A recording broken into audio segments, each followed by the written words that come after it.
దంగల్ గెలిచేదెవరు, ఓడేదెవరు? మొదట కర్ణాటక, తర్వాత ఆంధ్రప్రదేశ్, ఇప్పుడు తెలంగాణ. ఇలా రాష్ట్రాల విభజన జరిగినప్పుడల్లా ఏకంగా రాష్ట్రమే మారిపోయిన నియోజకవర్గం. అలాగే మొదట్లో గుల్బర్గా, తర్వాత మహబూబ్ నగర్, ఇప్పుడు వికారాబాద్, నారాయణపేట జిల్లాల పరిధిలోకి వచ్చిన నియోజకవర్గం అదే కొడంగల్ నియోజకవర్గం. బహుశా ఇంత వైవిధ్యం మరే నియోజకవర్గానికి ఉండదేమో. అయితే ఇలా వైవిధ్యభరితంగా ఉండడం కొడంగల్ ప్రాంతానికి ప్రత్యేకతను ఆపాదించినా అదే ఆ ప్రాంత అభివృద్ధికి మాత్రం పెద్ద అవరోధంగా మారింది. తెలంగాణలో బాగా వెనుకబడిన ప్రాంతాల్లో ఒకటిగా కొడంగల్ ఇప్పటికీ ఉందంటే ఈ నియోజకవర్గం పరిస్థితేంటో అర్థం చేసుకోవచ్చు. ఎమ్మెల్యే రూలింగ్ పార్టీ వ్యక్తైనా లేక ప్రతిపక్ష పార్టీ నేతైనా ఇక్కడి ప్రజలకు మాత్రం ఒరిగిందేమీ లేదనేదే భావన. మరి ఇలాంటి నిరాశలో ఉన్న ప్రజలు ఈసారి తమ ఎమ్మెల్యేగా ఎవరిని ఎన్నుకుంటారనేది హాట్ టాపిక్ గా మారింది. కొడంగల్ నియోజకవర్గం రేవంత్ రెడ్డి సొంతం అవుతుందా, లేక మరోసారి పట్నం నరేందర్ రెడ్డి ఇక్కడ గెలుపు జెండా ఎగరేస్తారా? అసలు కొడంగల్ ఓటర్లు చూపు ఎటువైపుంది? వారి తీర్పు ఎలా ఉండబోతోంది? ఈరోజు మన ఓటర్ వీడియోలో చూద్దాం. చారిత్రక నేపథ్యం, చూడదగిన ప్రదేశాలు. కొడంగల్ మండలంలోని మహాలక్ష్మి సమేత వెంకటేశ్వర స్వామి ఆలయం ఇక్కడ దర్శనీయ ప్రదేశాల్లో ఒకటి. ఇక ఇక్కడి లంబాడీ నృత్యాలు, కోలాటం, బుర్రకథలకు ఎంతో గుర్తింపుంది. తెలంగాణ ప్రత్యేక రాష్ట్రం ఏర్పడిన తర్వాత బోనాల పండుగను ఇక్కడ ప్రత్యేకంగా నిర్వహిస్తారు. కొడంగల్ డెమోగ్రఫీ. కర్ణాటక సరిహద్దుల్లో ఉన్న కొడంగల్ నియోజకవర్గం 1952లో ఏర్పడింది.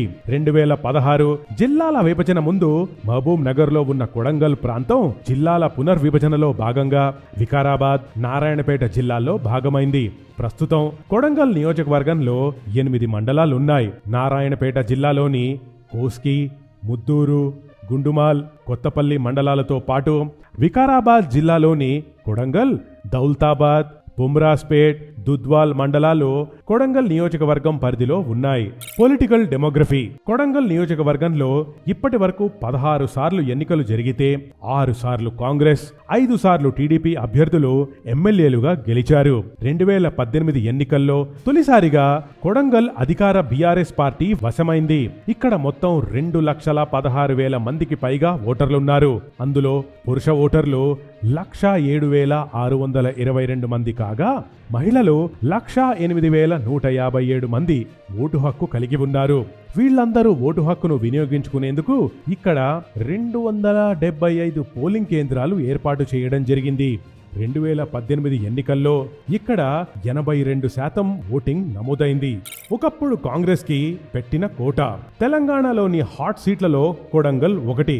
రాష్ట్రంలోని మిగతా ప్రాంతాలతో పోలిస్తే ఇక్కడి రాజకీయమే కాదు, రాజకీయ నాయకులు కూడా చాలా వైవిధ్యంగా ఉంటారు.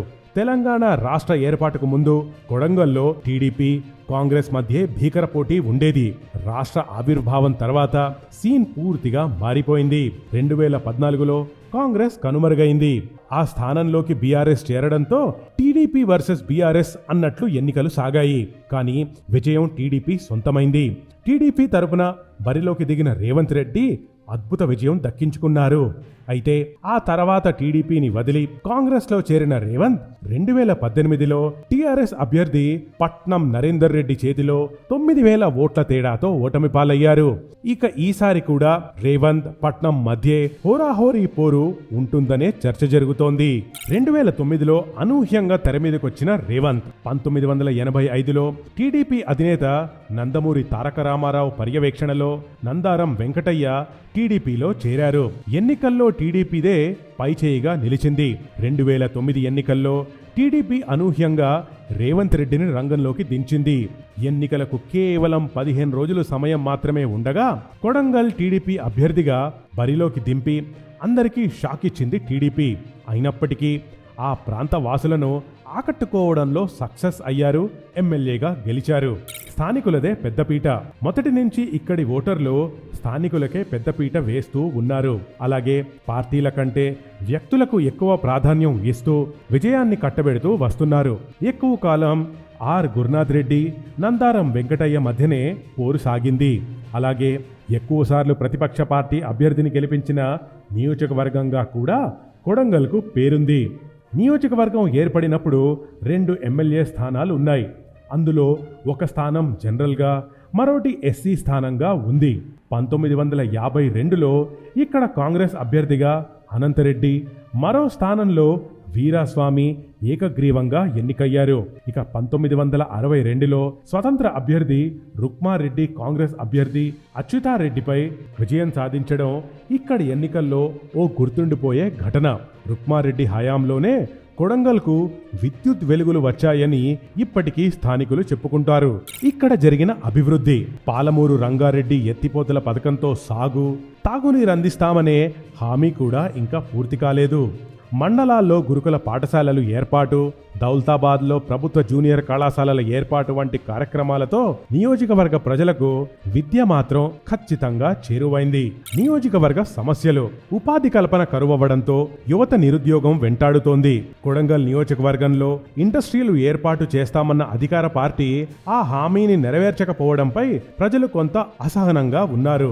ముఖ్యంగా 40 ఎకరాల్లో ఐటీ పార్కు నిర్మాణం కోసం ప్రపోజల్స్ పంపామని ఎమ్మెల్యే చెబుతున్నా దాన్ని ఏర్పాటుకు సంబంధించిన దాఖలాలు కనిపించకపోవడం ప్రజల్లో ఆగ్రహం కలిగిస్తోంది. కొడంగల్ ఆసుపత్రిలో సదుపాయాలు లేక రోగులు ఇబ్బందులు పడుతూనే ఉన్నారు. ఇక వ్యవసాయమే ఆధారంగా జీవిస్తున్న ప్రజలకు వ్యవసాయ మార్కెట్ కూడా అందుబాటులో లేదు. దీనికి తోడు రోడ్డు, రవాణా వంటి మౌలిక సదుపాయాల కల్పన కూడా అంతంత మాత్రంగానే ఉందనే భావన ప్రజల్లో ఉంది. దత్తత తీసుకున్న కేటీఆర్ ఏమయ్యారు? టీఆర్ఎస్ వర్కింగ్ కమిటీ ప్రెసిడెంట్ మంత్రి కె తారక రామారావు కొడంగల్ నియోజకవర్గాన్ని దత్తత తీసుకుంటానంటూ స్పష్టం చేశారు. కానీ ఇప్పటి వరకు నియోజకవర్గంలో పర్యటించిన దాఖలాలు లేవు. ఎన్నికల్లో ఇచ్చిన హామీ మేరకు కనీసం ఒక్క అభివృద్ధి పనికైనా శంకుస్థాపన చేసిన పాపాన పోలేదని ప్రతిపక్షాల విమర్శ. 2023 బరిలో ఎవరు? 2023 అసెంబ్లీ ఎన్నికల బరిలో బీఆర్ఎస్ నుంచి మరోసారి పట్నం నరేందర్ రెడ్డి, కాంగ్రెస్ నుంచి రేవంత్ రెడ్డి బరిలో నిలవగా బీజేపీ జనసేన అలయన్స్ నుంచి ఇంకా క్యాండిడేట్ ని ప్రకటించాల్సి ఉంది. సామాజిక సమీకరణాలు, కొడంగల్ నియోజకవర్గంలో బీసీ ఓటర్లు ఎక్కువగా ఉన్నారు. 2019 ఎన్నికల ప్రకారం ఇక్కడ మొత్తం 54,199 మంది ఓటర్లు తమ ఓటు హక్కును వినియోగించుకున్నారు. ఇది మొత్తం ఓటర్లలో 25%గా ఉంది. వీళ్లే కాకుండా ఎస్సీ ఓటర్లు 36,536 మంది, అంటే 16.92%. అలాగే ఎస్టీ ఓటర్లు 25,740 మంది, అంటే 11.92%.